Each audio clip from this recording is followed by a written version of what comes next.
All right. Welcome, everyone, to today's episode titled The Leadership. We'll talk about how we can show up as leaders to create a culture that can minimize that burnout that we see in sales. It is my pleasure to introduce Alex Kremer. How's it going, man? What up, brother? It's good to see you. Good to see you too. How's the Friday? My Friday is feeling very good. I am going, it's been a good week of work. Yeah. We closed a few deals. We booked some key meetings, and I get to go to, I'm out here in New York City, so I'm going to the Brooklyn bathhouse tonight to cold plunge it up, sauna it up, just be like, hey, I'm getting a massage too. It's like let Nice. me nourish myself after a good week. Oh man, love that little reward, a little self-care. That's beautiful. That's awesome. Now, is that I don't know much about that. Is that like a spa like kind of scenario? Yeah, so it's right in Williamsburg in Brooklyn area, and they got the cold plunge. They have two different saunas. They have a steam room. They have jacuzzi, Oh and wow. it's a very vibey spot too. Like Williamsburg is very hip, and Yeah. so go there, just chill. It's like yeah, like get a good sleep. It's good Nice, for. man. Yes, yes, yes. Reward yourself for the week and then go into the weekend feeling fresh. I love that. Cool, man. Well, I was thinking maybe we could just start out with you telling us a little bit about your story. You're somebody that, I think a lot of people follow closely and respect in the sales game in particular. So I'd love to maybe just start with hearing a little bit about your story, how you got to where you are right now, some of the work you're doing, and then we can kind of riff off that and talk about, the leadership side of things more specifically. Yeah, for sure. Yeah, so I've been in tech sales for about 13 years or so. I grew up down in San Diego, California. I went to school up in University of Washington in Seattle, the beautiful Pacific Northwest. Right Yeah. out of college, I ended up going to Microsoft. So I was there Nice. for just under 5 years. I was an account executive there. And, I really joined Microsoft because I was like, I don't really know what the hell it is that I want to be doing in my life. I know I really like people and I want to be talking to people as much as possible. And I always had this vision of myself when I was in college of just like wearing like a really nice suit and tie and like giving a presentation like at like a nice like boardroom-esque type of table with a bunch of executives around it. And so that was really like something I was aspiring towards. And Yeah. Microsoft gave me the opportunity to do that. So I sold Nice. stuff there. Yeah. Did you get suited up?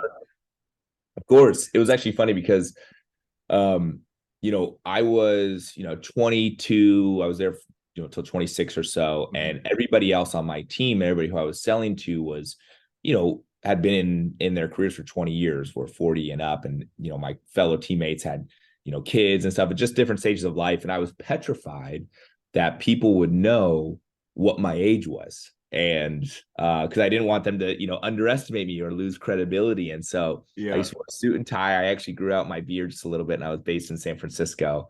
Nice. And I would go every single day wearing suit and ties. I love that, man. Fake ID for the workplace. That's exactly it. That's exactly Yeah, it. I'm 32. Yeah, no.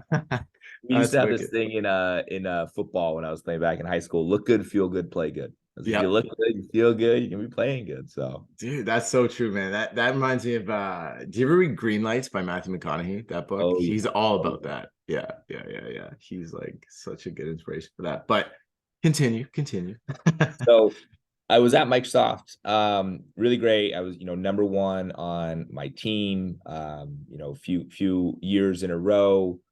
Really seeing a lot of success. I was, making more money than I'd ever made before. I was, you're getting promoted, faster than a majority of people at Microsoft. And on the outside, I looked like I was doing a really great job, but it was around 2017 timeframe. I was living in San Francisco. I was, you know, partying quite a bit. Hmm. I was a weekend and a weekday warrior, I guess you could say. Drinking a lot of Lagunitas IPAs back in the day, which I look Oh, at that like, man, that's those are heavy. those are heavy. Those seven Those are percenters will heavy. get you. Yeah, yeah. And yeah, I mean, on paper I was doing great, but on the inside I was really, really struggling. And I remember feeling like waking up certain days just be like, I don't want to fucking do this Mhm. any longer. And I hit a pretty low point where it's like I didn't know it back then. But I was wanting to sleep in. My whole apartment was disheveled, and I was really at a very low state in my life. And um, luckily I was reached out to at just the right amount of time from somebody on LinkedIn saying like, hey, do you feel like you're living up to where you need to be living in your life? And, obviously I said no, and I took the call, and I ended up meeting this guy named Zachary Wagner and going and to my first sales and leadership and just like personal development retreat, and Oh, ended up getting a lot more into the game of meditation, a lot more into the game of just like doing the work and excavation. And it became a big part of like my journey of going inward. wow. And it was through this process that I decided to move back to Seattle to be close to my family. I ended up leaving Microsoft because I was getting that feeling of being at Microsoft, especially kind of going through. So I was like, what's the next thing? I need kind of like a rebirth into like, what's the next I'm really trying to go into? And for a lot of the time, I was thinking of like, what am I going to do next? Is it sales? Is it leadership? Is it marketing? Is it finance? And I was really getting my head stuck on a wall, like hitting my head on the ceiling. Like, I don't know what it is I want to do. And so I ended up, actually changing the question I was asking myself, not just what is it I want to do, but how do I want to feel at my next role? Like, what's important to me? Mm-hmm. And for me, I came up with three main things. Number one, I wanted to be extremely freaking challenged. I Mm-hmm. really wanted to feel like I was growing as a sales professional within the craft and the art of sales. Yep. Sometimes I felt like at Microsoft, people were just buying me because I had an at Microsoft.com email and a Yep. very credible company. I want to like gain a skill set. Yeah. Number two, I really wanted a great culture. Like I wanted to be part of a crew, a unit, like a team. I wanted to feel that. And number three, I wanted an opportunity for leadership, whether it was right away or get to a spot that I could go. And interviewed at a whole bunch of places, and I ended up going into the offices of Outreach back when they were at like 150 employees, something like that, 25 million in revenue. And right when I went in there, it just like clicked. It's like, this is what I'm looking for. I can be challenged, great culture, and there's opportunity to grow. And did that, joined it as an account executive, was an account executive for a year, got rookie of the year, my Nice. first. And then when we started to segment out the company, I got from I went and got the management position and built out the SMB org and Nice. built it out from 0 to 24 reps. Got promoted up to the commercial team, led the commercial team, and then they asked me to move to New York and to build out the New York office. And so I did that, and we hit number one team at Outreach, and out of like 40 or so teams, and it was some of the best time of just like opening an office and building a team. It was really great.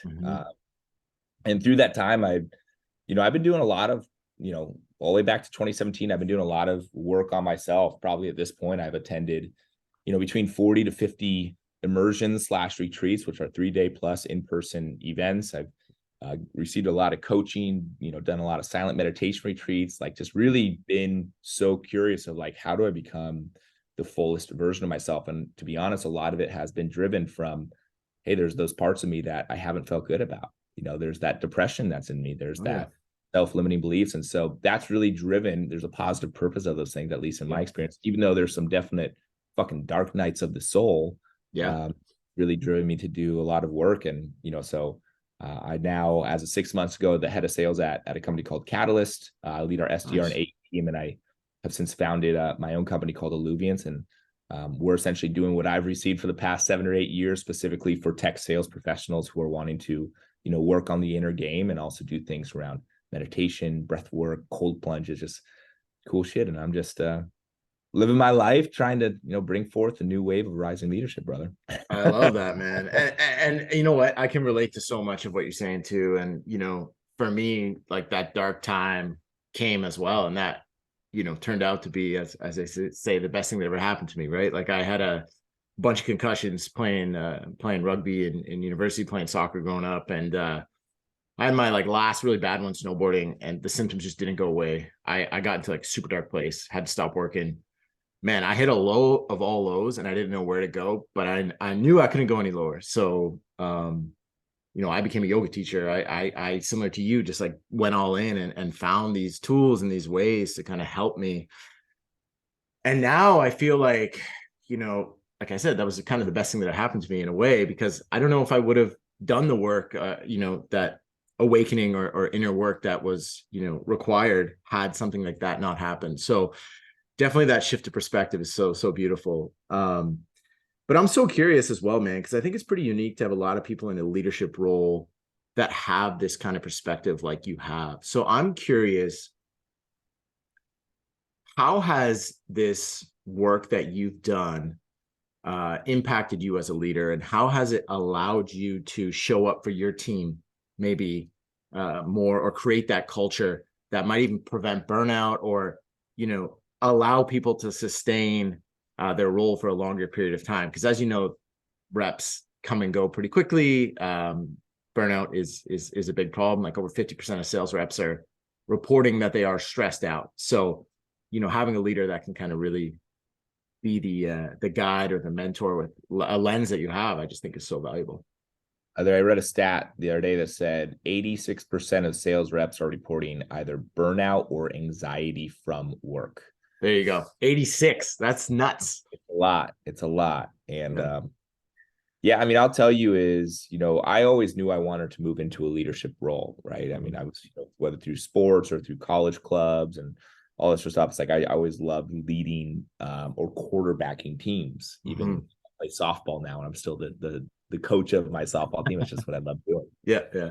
And I always wanted from my leader, who I was being led by, someone who wanted to invest into me, not just as a great tool in the toolkit to help to hit quota, but really as a holistic person. And so, I really just chose like, hey, I'm just going to be the freaking leader that I always wanted to have myself. And, one of the things that's always been really important to me is like, sure, am I down to make a ton of money and crush quota? Absolutely. Like, what sales professional isn't? But that's not the goal, right? Because at the end of the day, if I crush quota and I see a big number next to my W-2, I'm like, cool. And then I feel good for like 5 minutes. And then, I'm like, I want more. It's a very feeling. If that's what I just found through my personal experience, all the way back to 2017, it's like, man, if this is what I'm chasing, it's not going to work out for me. Like this is, it's out of my reach always. Yep. And, I'm really shifted my focus from, if we are feeling a greater level of fulfillment, if we are feeling authentically ourselves, if we are in our own gifts, if we are enjoying what we are doing and what we are talking to people about and adding value to the world, making meaningful impact, well, guess what? The byproduct of that is we're going to be absolutely crushing quota and making a whole bunch of money. But that's not going to be necessarily the main goal. Yeah.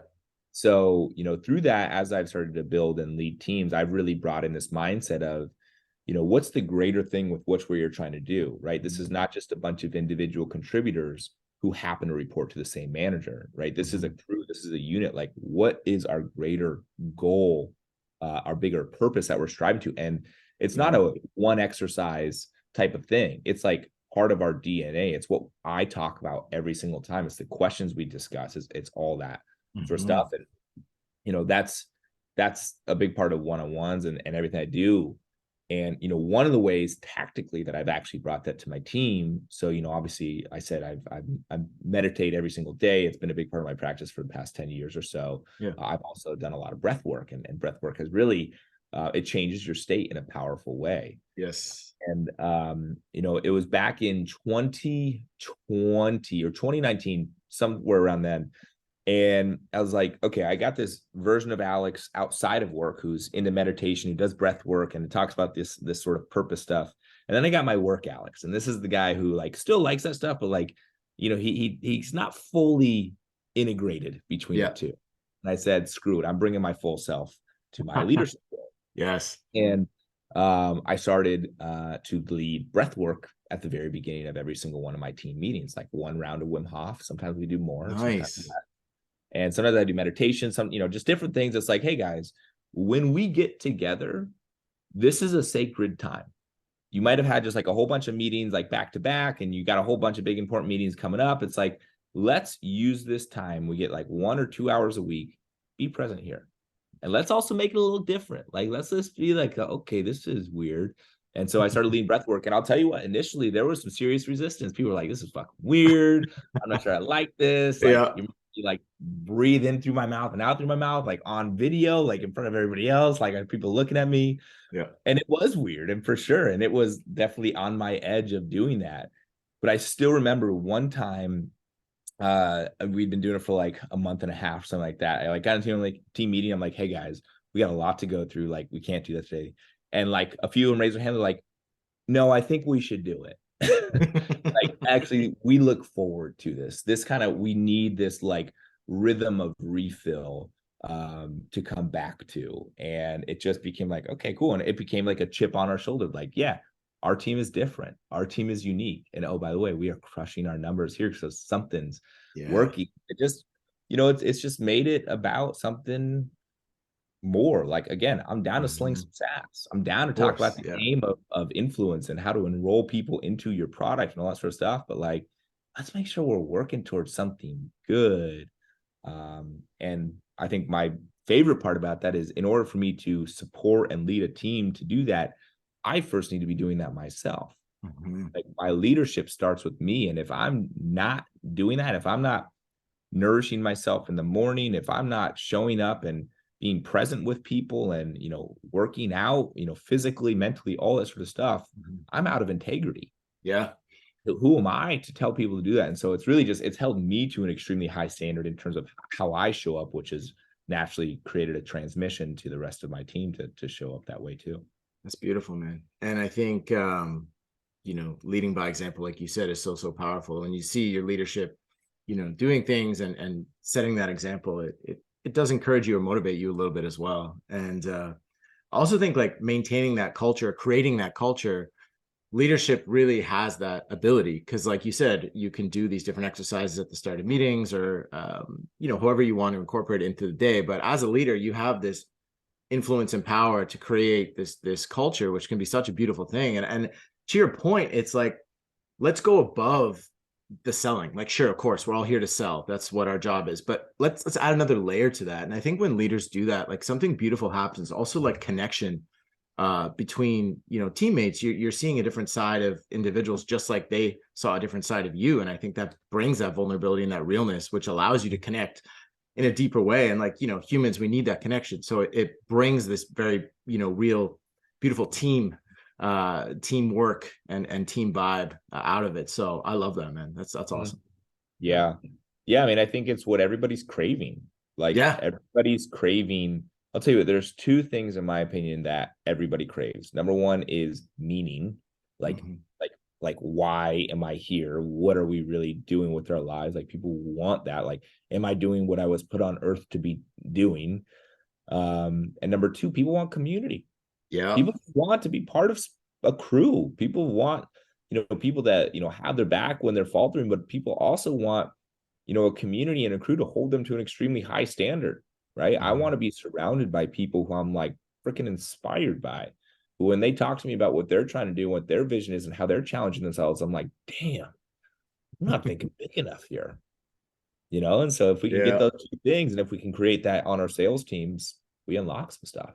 Yeah, man. And it also, at the end of the day, to your point, like, we're all craving something bigger than just the work that we're doing in our day-to-day. So if you can bring a little bit of that into the day-to-day, it creates more meaning. It's allowing people to connect. And that community piece is so true. Like, we as people, as humans, we are, historically, as like, living in tribes and things, and we need that community piece to function. And you all see those stats around, like, the biggest killers. It's like smoking, drinking, air pollution, but the number one is like loneliness, right? That lack of connection, that lack of community is a silent killer. And it's, where do we spend most of our time? Probably at work with these people. And if we don't have that, shit, like, that's gonna be a problem.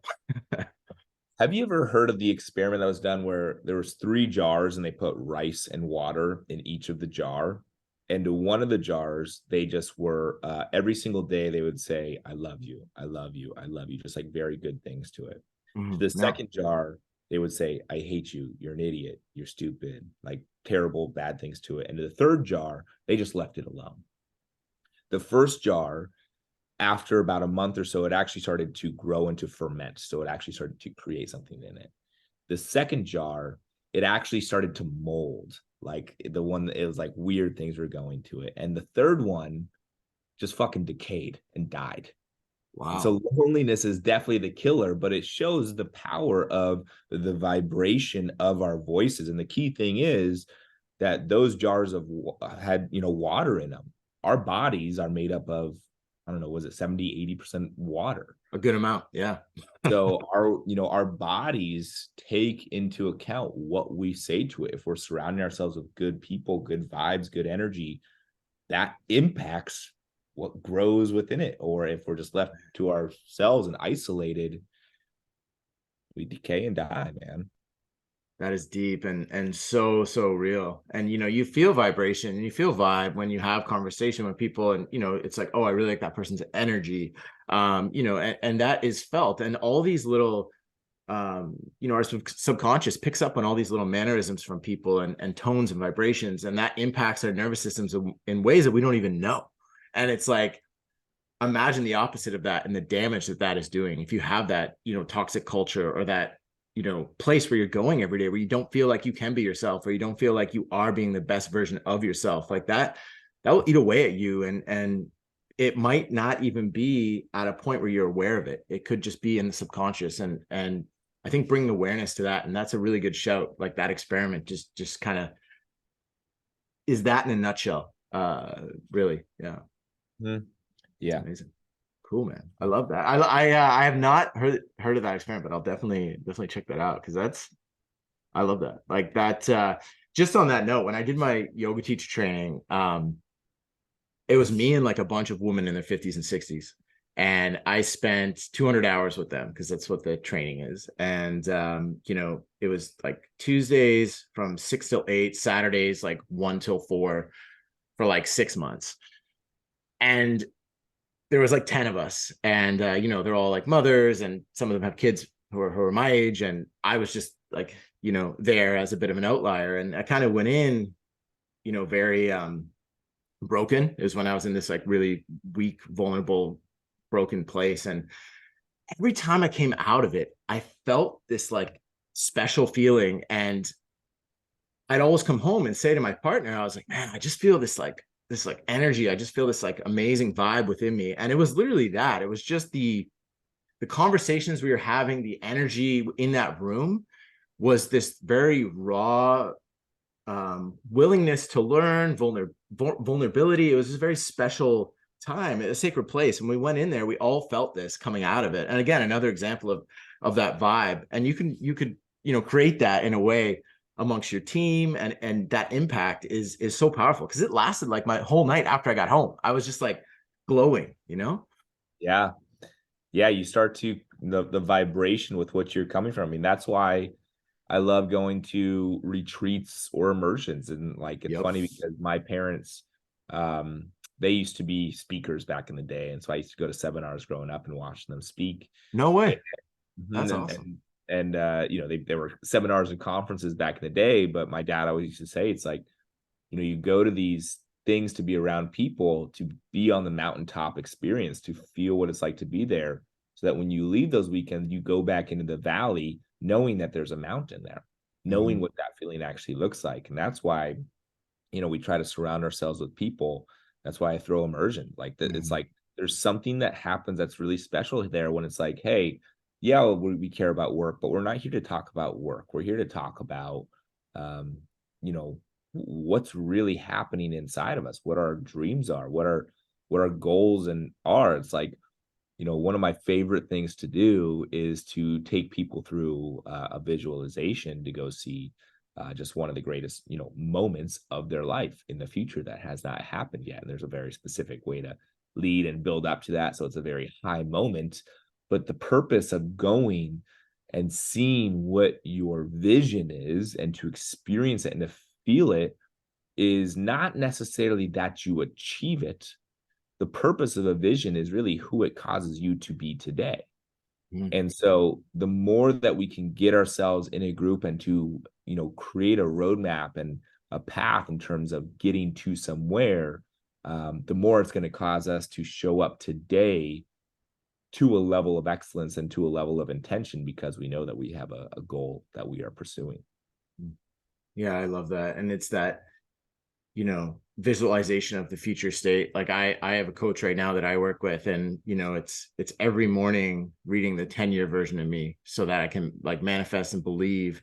It's not all about manifestation, but you have to believe it, and you have to, if you don't believe it, it won't happen. And you have to also set those goals. And it's a beautiful thing when you have that to look forward to, because it really motivates you, and it brings this like sense of purpose around what you want, and it reminds yourself of that frequently. So yeah, I do that practice, and like in the morning, like before I start my day, I'll just like read this Damien 10 years from now, and sometimes it changes, but kind of lights me up a bit, and it gives me like hope as well when I'm having a rough day or whatever. So man, that's so beautiful. Yeah. Yeah. Yeah. One of the exercises that I've done and that I've had other people on my team do is something called the 4-quadrant exercise. And, you draw 2 lines, in a T on a piece of paper. On one quadrant, it's your work. The other quadrant, it's your health. In the other quadrant, it's your relationships. And then the 4th quadrant, it's your time, money, and freedom, kind of all those looped in that one. The whole goal is to write down, like, what do you want from each one of those? Like, what do you want from your career in the next 12 months? What do you want from your health? Relationships. Hey, do you want to take your partner on a great vacation? Do you want to, better how often you talk with your parents, whatever it might be? And then in time, money, and freedom, I want to make X amount of money this year. I want to, be able to go on, 4 vacations this year, whatever it might be. And every single morning, be diligent with this. Like, you have to be disciplined with this, but every single morning you wake up and you say, I am so grateful that I already have. And then you say each bullet in each one of the quadrants, I'm so grateful I already have. Really try to embody, what does it feel like in your body to already have it, right? Yeah. To actually feel like, man, what would it feel like to like have a partner that I could like go on vacations with to Hawaii? Well, I already had that. I like to feel that, because then what's happened is you're literally creating an antenna. You're putting that up in the world, and you're attracting that energy right back to you.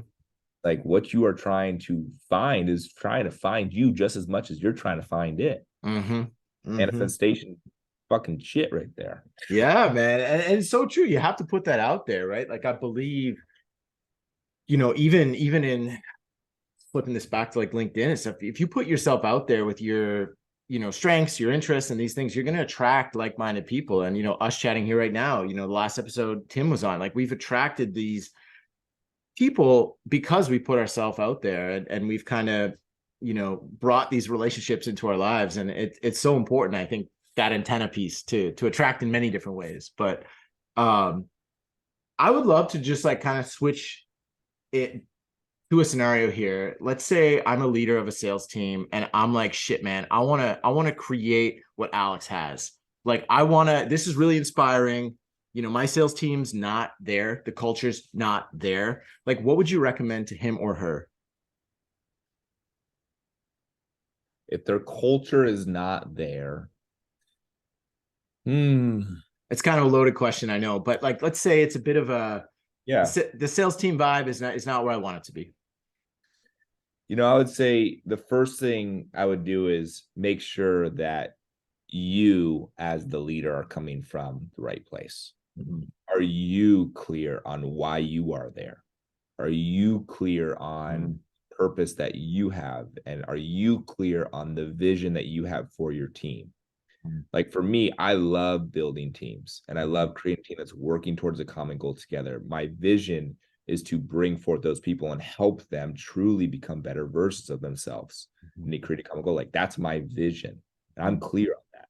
I talk about it all the time. It comes through not just in my words, but my actions.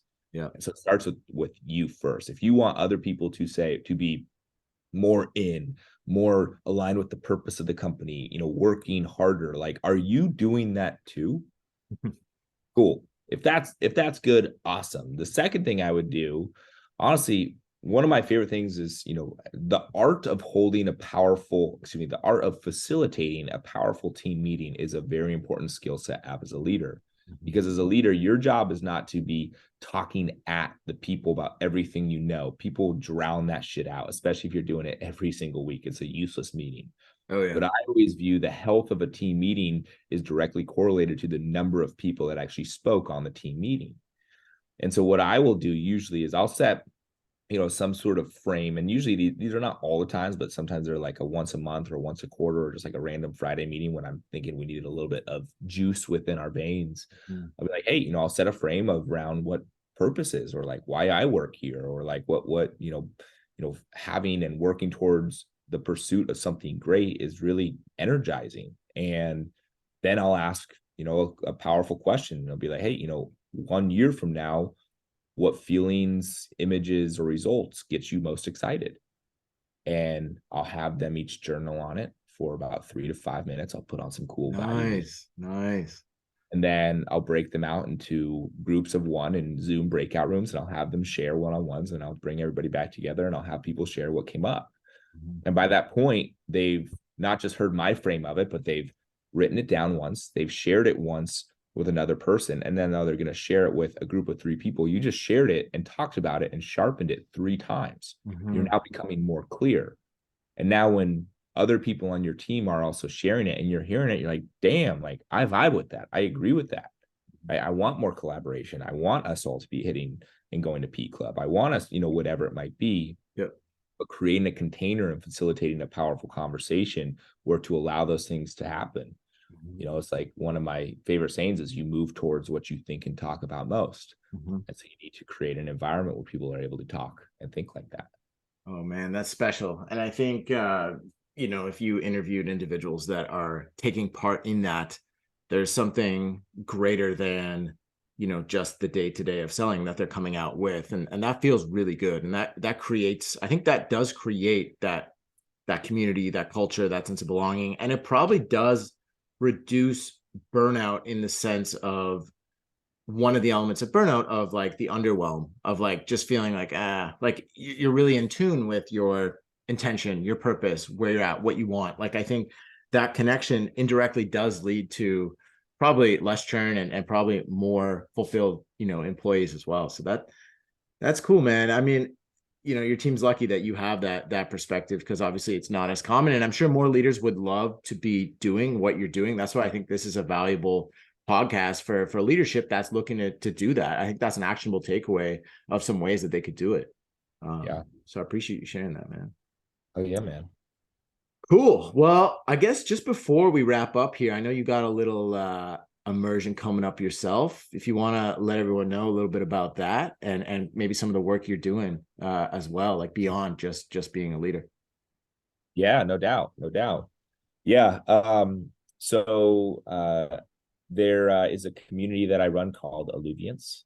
And we are throwing an immersion this upcoming July 14th through 16th in Austin, Texas. We're having probably, I think as of right now, there's about 30 or 40 tech sales professionals and tech sales leaders coming from all over the country, to really work on the stuff that we're talking about here. Number one is, work on the art and the craft of sales, right? We're going to be talking about how to become a better sales professional and improve your influence ability. And number two, I think the most important is we're going to work on the inner game, right? I'm down for the sales tactic and strategy, but if there's not an underlying foundation that's built upon mental health, emotional health, even spiritual health, that's going to fall flat. So we're going to be doing stuff to really work on ourselves and understand our vision, understand our whys. And, number three, we're going to build great community. We're going to have some fucking fun. We're going to be doing things like cold plunges, breath works, and meditation, really the essence of what I've shared with you here. And this is a community that's, tech sales world. It's in a unique spot right now. Like there's a lot of people feeling burnt out. There's a lot of people feeling numb. There's a lot of people feeling stressed, and a lot of people just saying like, why am I doing this? And why am I working so hard when even the leaders of these tech companies aren't in the right state as well, and just using them to hit, revenue numbers. And so, the whole goal is to create a phenomenal community where we can all figure out how to find a greater level of purpose and fulfillment and community, but also, like I said, I want to crush quota too. I want to make sure we're all making money and living wonderful lives like that. So that's one thing we're doing, and we'll be continuing to offer a lot of immersions. We'll have some online stuff. within our community. And then, I got the Rising Leader podcast too, if you want to check in on any of that and follow along the journey, brother. Yeah, man. Sounds good. I'll put some links to that in the show notes for people to check out. But I appreciate your time, man. Appreciate you taking this Friday afternoon to sit down and chat, and I think provide some actionable takeaways for leaders, who are looking to maybe show up a little bit more in some of the ways that you had mentioned. So appreciate you, man. Appreciate your time. Oh yeah, man. I appreciate you. Thank you.